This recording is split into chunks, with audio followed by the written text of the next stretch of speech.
basically all of their work is done for the Department of Defense, or it's all done for the federal government, I should say. And so that's not really, I don't know that we call it a public-private partnership per se.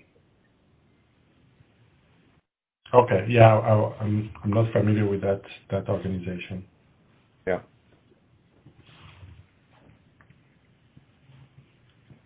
Got it. So, the type of thing that we're looking at here is, so if we take a natural disaster, let's take, let's say Sandy, for example.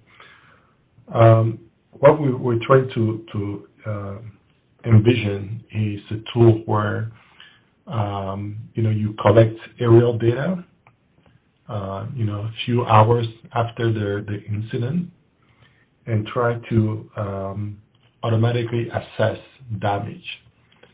So damage to homes, building, public infrastructure, annotate those automatically, and show road segments that are unusable, and even look at all that and see if you need to make several collections, several passes, and at certain intervals, and to be able to assist decision makers.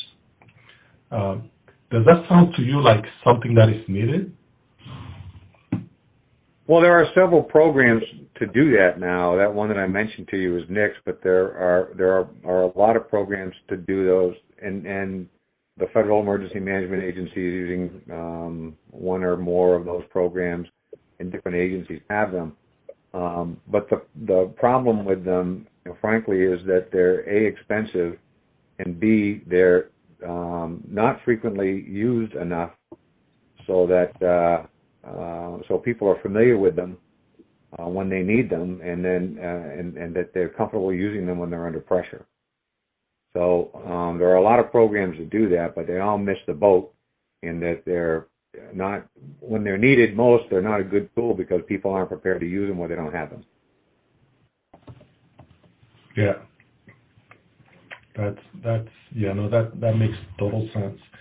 And so when you say they're expensive, what kind of budgets those things call for? Well, there's one program that I'm familiar with. It's a subscription program, and it's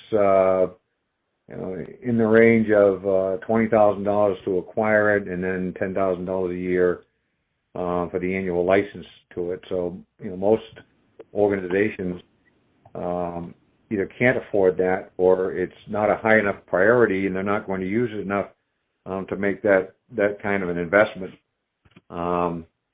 And it's also not something that they're going to use every day, and so it becomes even more expensive to have something that they might not use all year and spend that kind of money. The next program that I told you about was free, but it's behind the firewall, and so every single person that's going to use it has to go through the federal vetting to get into the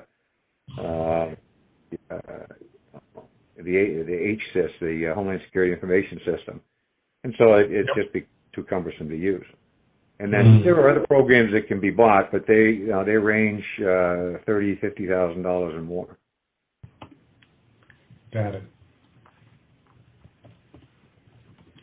But those programs, do they provide the kind of timely, accurate data that we're envisioning here?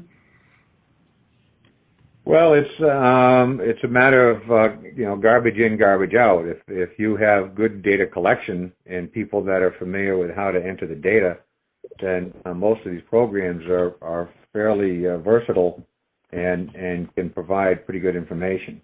The problem with a lot of them is that